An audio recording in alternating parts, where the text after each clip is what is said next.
今天咱们来聊点特别实在的东西，钱。不是那种教你怎么理财的技巧啊，而是我们脑袋里那些关于钱的想法。你发来的这份笔记真的很有意思，里面列了足足15个常见的金钱误区，我感觉不少人都或多或少踩过坑吧。是的，这份笔记梳理的挺系统。所以咱们今天的目标很明确，就是一起拆解一下你笔记里的这些观点和例子，看看这些想法是怎么影响我们的，然后怎么才能不被他们绊住脚，给自己怎么说呢，松松绑，建立一个更健康的财富观。好，那我们就这开始吧。没错，有意思的是啊，很多时候真正限制我们的，可能不是外面没机会，而是我们心里那些默认设置。默认设置。对，就是那些想当然的观念，像无形的墙一样，不知不觉就把路给挡住了。今天啊，我们就来好好看看这些墙到底长什么样。行，那我们先从哪儿开始呢？要不先说说对有钱人或者做生意的人的看法。笔记里第一个就提到，很多人是不是下意识觉得无商不奸或者为富不仁？对，这个很常见。看到别人成功了，第一反应可能就是，他肯定运气好，或者，哎呀，人家家里有矿。这种想法挺普遍的吧？是的，这种想法确实能给自己的不成功找到一些心理安慰。你的笔记里写到那个开文具店的李敏，他人挺好，但是被一个不太靠谱的供货商骗了货款，收到一堆次品。结果呢，他就开始怀疑所有人，连帮忙看店的老邻居都信不过了，生意和人际关系都受影响。这个例子很典型。还有一个例子，你提到你的发小王鹏在工厂上班，看到同学创业成功了，他就觉得人家要么是运气爆棚赶上风口，要么就是家底厚，反正轮不到自己，觉得自己没那个命。这个心态，其实限制了他自己的可能性。对，还有第5个误区也类似。那个超市收银员张强总觉得钱是万恶之源，有钱人都不是好东西。看到老板捐款，他就觉得，要么是为了名声，要么就是为了避税。这种想法其实怎么说呢？挺伤人的，也挺伤自己的。没错，李敏的遭遇确实让人同情，但他的反应呢，在心理学上有点像掉进了那个基本归因错误的陷阱。基本归因错误。我们容易把别人的行为，特别是坏行为，直接归结为这个人本性就坏，但往往忽略了具体的情况和环境因素。那个供货商，可能确实有问题，但也可能他自己也遇到了难处，对吧？当然，这不是为骗人开脱啊。明白。关键是不能因为一个人的问题就否定一个群体，觉得所有做生意的都靠不住。这种一竿子打翻一船人的想法，会让自己错失很多潜在的合作机会。有道理。那王鹏那个呢？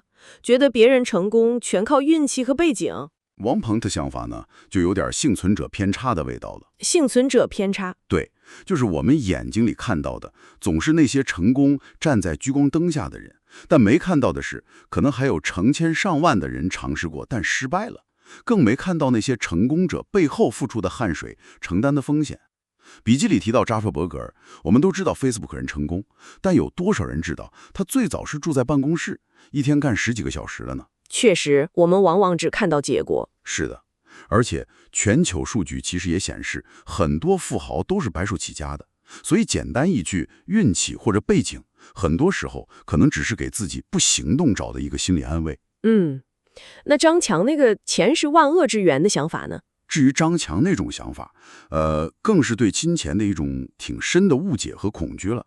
金钱本身，它其实是个工具，中性的，好比一把锤子，你可以用它来建房子，也可以用它来砸东西，关键看谁在用，怎么用。对，你看笔记里也提到了，像巴菲特、索罗斯、盖茨，他们都捐出了巨额财富去做公益。如果总觉得钱是坏的，有钱人都是坏的，那潜意识里可能就会抵触赚钱这件事儿，更别说去学习怎么合理的赚钱和用钱了。的确，这种标签化思维真是挺可怕的。它不光影响我们怎么看别人，关键还可能限制了我们自己。这就引出了第2组误区了，就是关于我们怎么看待赚钱和钱生钱的。比如说笔记里提到的，有人觉得赚钱，只能靠卖力，不相信钱能生钱，这是误区3。对，不相信复利。或者觉得谈钱特别俗，追求兴趣爱好就不能考虑钱，这是误区4。还有人呢，就信奉努力就一定能成功，这是误区8。或者只看结果，不管过程，这是误区12。这些想法也挺常见的。都很有代表性。你笔记里那个对比就很有意思，一个外卖员赵林辛辛苦苦攒了6万块钱，全放在银行里吃那点儿年化2%的利息，觉得投资都是骗人的。风险厌恶。而另一个小学退休老师徐阿姨，她就坚持定投指数基金，投了10年，每个月也就投1000块钱，不多吧？但现在账户里多了10几万。你看，同样是普通人，对钱生钱这个事儿态度完全不同，结果差别就很大。是的，这个对比非常显明。还有那个插画师周娜的故事，也挺让人唏嘘的。面试的时候说，我做事不为钱，给够我吃饭就行。结果呢，薪水太低，连买颜料都觉得困难，最后不得不放弃了自己的兴趣。理想和现实的冲突。这就和另一个例子对比，那个销售员孙明，他倒是特别努力，天天跑客户，风里来雨里去的，但方法不对，没找对客户群，业绩一直上不去，最后还是被淘汰了。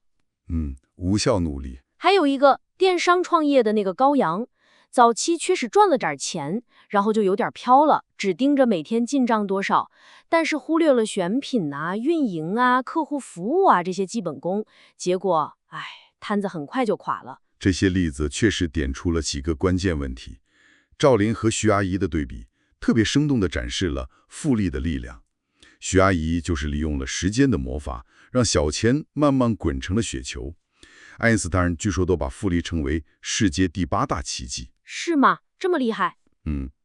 赵林的问题在于，他只认可了自己付出劳动的价值，但是忽略了资本本身，也就是钱，它也能工作，也能增值。这是一种认识上的缺失。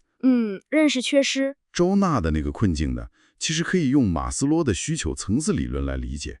人得先满足基本的生存需求，吃饱穿暖，有安全感，然后才能更好的去追求梦想和自我实现，对吧？对。完全把赚钱和兴趣对立起来，说什么谈钱伤感情，这在现实面前往往是站不住脚的。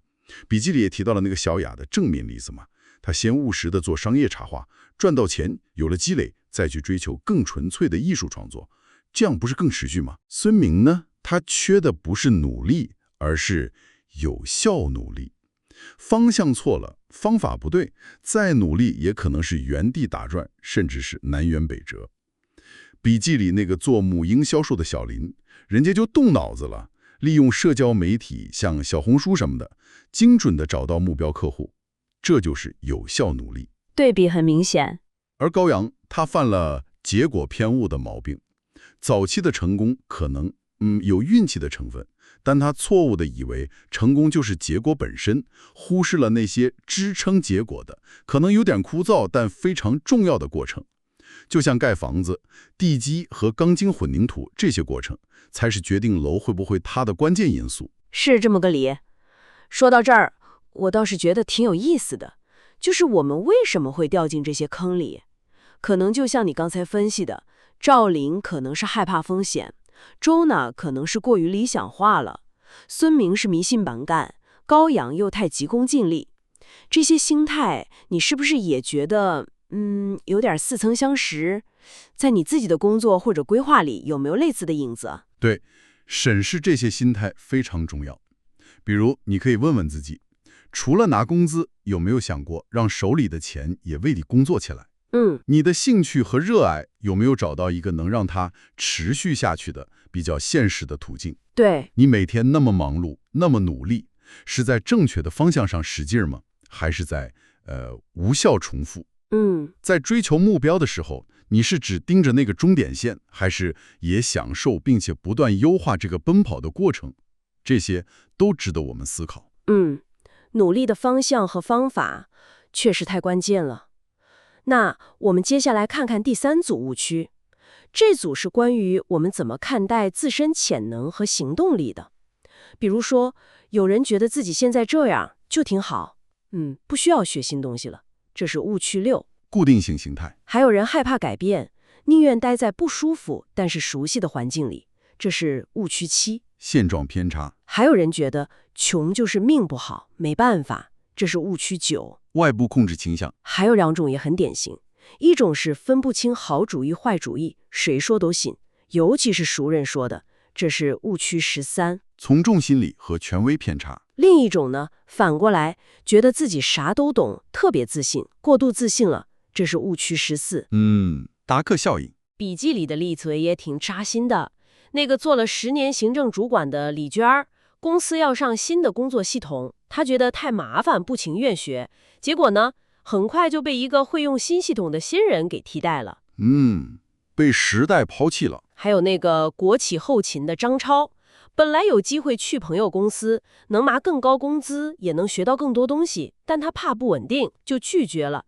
后来国企改革，他因为没啥特别的技能，就下岗了。这个也挺可惜的。还有陈芳，从小家里条件不好，他就认定自己这辈子也就这样了。后来老乡拉他一起合伙开个服装店，他都不敢，宁愿一直打零工，挣点辛苦钱。自己把自己限制住了。还有2个例子也很有代表性。赵刚，耳朵根子特别软，亲戚说开奶茶店赚钱，他就去开，结果亏了。朋友说现在直播带货火，他又去做，也没做起来，完全没自己的判断，就是跟风。缺乏独立思考。而那个实习生李想呢，刚毕业就觉得特牛，做个金融分析报告，被老板挑出来一堆常识性的错误，他也挺不服气。哈哈，这个确实是年轻气盛。这些行为背后啊，确实都有对应的心理模式。像李娟呢，她可能就是典型的固定性心态，觉得自己的能力、智力是天生的、定死的，学新东西太难了，还可能暴露自己的缺点，那不如不学。这和卡罗尔·德维克说的那个成长型心态正好相反，后者相信能力是可以通过努力提升的。心态决定了行为。张超呢，就体现了很强的现状偏差。我们人呢，天生就倾向于维持现状，害怕改变带来的不确定性，哪怕现状其实并不理想。他为了所谓的稳定，可能错失了更大的发展机会，结果最后反而面临了更大的不稳定。真是讽刺啊！陈芳把原因都归结为命，这其实是一种外部控制倾向的表现。他觉得自己的命运是被外部力量，比如出生啊、运气啊这些控制着的，自己是无能为力的。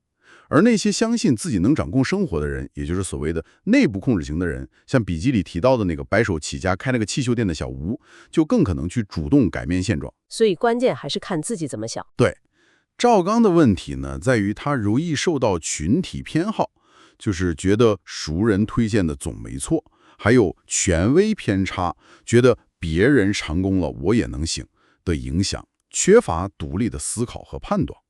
相比之下，笔记里另外一个例子，那个开面馆前仔细记做市场调研的小徐就理性多了。要做功课。至于那个实习生李想，那真是达克效应的一个完美诠释了。就是能力越是不足的人，反而越意识不到自己的不足，容易迷之自信。哇，你把这些心理学概念一套，感觉很多行为模式一下子就清晰了。固定心态、线上偏差、外部控制、从众、达克效应，听起来就像一个个阻止我们前进的隐形障碍呀。他们让我们不敢学、不敢试，把责任推给外界，盲目跟风或者盲目自信。的确如此。所以啊，这就引出了一个值得我们每个人都思考的问题了。你最近一次为了提升自己，主动去学习一项新技能是什么时候？你的生活或者工作中，是不是已存在一个让你感觉不太舒服，但又因为害怕变化而敢不敢离开的舒适区？这个可能很多人都有。在看待自己的财务状况时，你更倾向于觉得我能掌控，还是觉得命中注定就这样了？面对别人的建议或者一个新机会的时候，你是习惯性的听从，还是会先停下来做自己的分析和判断？对，独立思考很重要。最后，有没有哪个领域你可能也像那个理想一样，稍微有点高估了自己的认知水平？哈哈，这个得好好反省一下。这些问题确实值得好好想一想。好，那我们来到最后一组误区了。这组是关于金钱本身的理解，以及我们追求财富的目标。笔记里提到，有人把希望寄托在买彩票这种概率极小的事情上，这是误区10。幻想一夜暴富。有人认为有钱就是为了买，为了奢侈享受，这是误区11。把消费等同于幸福。还有人，特别是老一辈可能多一些，觉得只有攥在手里的现金才算钱，不相信银行里的数字，这是误区15。对现金的执念。笔记里那个买彩票的刘花，月薪不高，却长期花钱甚至借钱去买彩票，就梦想着哪天能一夜暴富。结果呢，几年下来，投入远远大于那点零星的回报。典型的赌徒心态。还有那个程序员林涛，他挣钱的目标好像就是为了买名牌、出去玩、享受生活，结果家里出了点事儿，或者后来自己失业了，手头一点积蓄没有，一点抗风险能力都没有。月光族或者精致穷。最后是那个退休的赵丽阿姨，她不相信银行，把几十万的养老钱全都取出来藏在家里。结果呢，又担心受潮发霉，又整天提心吊胆，怕被偷。关键是还没算上这些年钱放在那儿越来越不值钱的损失。是的，通货膨胀的侵蚀。这几个误区也点醒了我们很多。首先，指望通货买彩票或者类似的投机行为，比如说前几年很多人盲目跟风去炒作虚拟货币什么的，来改变命运，这个概率真的微乎其微。笔记里引用的那个双色球中奖率是千万分之一级别的，这基本上就是纯粹的幻想了。是啊，比被雷劈中的概率还低吧？差不多。这种心态背后啊，有时候是源于一种稀缺心态，或者说贫困导致的短视。就是越是资源紧张的时候，人越渴望走捷径，反而可能做出不理性的决策。踏踏实实的，像笔记里提到的那个卖小吃的老杨一样，可能更靠谱。细水长流。其次呢，认为有钱的终极目标就是奢侈消费，也是对财富意义的一种窄化理解。摩根·豪塞尔在他那本很火的书《金钱心理学》里有个观念，我觉得特别深刻。他说，财富的最高形式是自由。自由。对，是拥有对自己时间和选择的控制权。有钱意味着你可以不必为了生计去做自己不喜欢的工作，你可以选择花更多的时间陪伴家人，你可以在面对意外的时候更有底气。这种自由和安全感，远比那些物质堆积带来的短暂快乐要有价值得多。这个观点很好。想想笔记里提到的那个老郑，辞职去开了个客栈，他追求的就是生活方式的自由。还有巴菲特，生活那么简朴，他更享受的是用钱去实现他的事业理想和慈善目标。钱是工具，不是目的。最后，那个赵丽阿姨对现金的执念，反映了对现代货币形式的一种怎么说呢，滞后的理解。现在这个时代，绝大部分的钱其实真的只是银行账户里的一个数字，是一个电子符号。央行的数据都显示，真正在外面流通的纸币现金占比已经非常非常小了，可能就几%。的确，现在出门都不怎么带现金了。对呀，电子货币不仅方便、安全，更重要的是，存在银行或者进行合理的投资理财，它才能抗击通货膨胀，才能钱生钱。把大量现金放在家里，不仅有物理上的风险，更是在眼睁睁看着它的购买力被通胀一点点侵蚀掉。这个损失是无形的，但其实很大，非常大。听你这么一说啊，感觉对钱的理解确实需要与时俱进才行。那么，你是不是也曾经把不切实际的希望寄托在某种暴富神话上？你认为努力赚钱最终是为了获得什么？是更多的奢侈品，还是更大的生活自由度和安全感？对于你银行卡里的那个数字，你是信任它，并且懂得让它为你工作，还是更习惯把它换成看得见摸得着的实物才觉得安心呢？这些都是值得我们每个人深入思考的问题。好了，今天我们跟着你这份特别详实的笔记啊，把这15个常见的金钱误区算是捋了一遍，从对富人的偏见到赚钱的方法，从对自身潜力的认知到金钱的最终目的，你会发现这些想法可能真的就潜藏在你我他的日常念头和对话里，也许是父母从小到大的念叨，也许是社会环境的耳濡目染，他们就像那个温水煮青蛙一样，不知不觉的就塑造了我们的财务行为和结果。是的，很多观念都是潜移默化的。但好消息是，认识它是可以被看见、被挑战、被改变的。意识到这些误区的存在，本身就是改变的开始。对，你的笔记最后也提到了一个自我检视清单的思路，这个我觉得非常好。虽然我们不能在这里把所有问题都列出来，但这个方法本身是很有启发的。你可以找个安静的时间，对照我们今天聊的这些点，诚实地问问自己，这里面有没有哪些也是我的思维定式？如果有的话，我能做些什么来调整它？自我反思，然后是行动。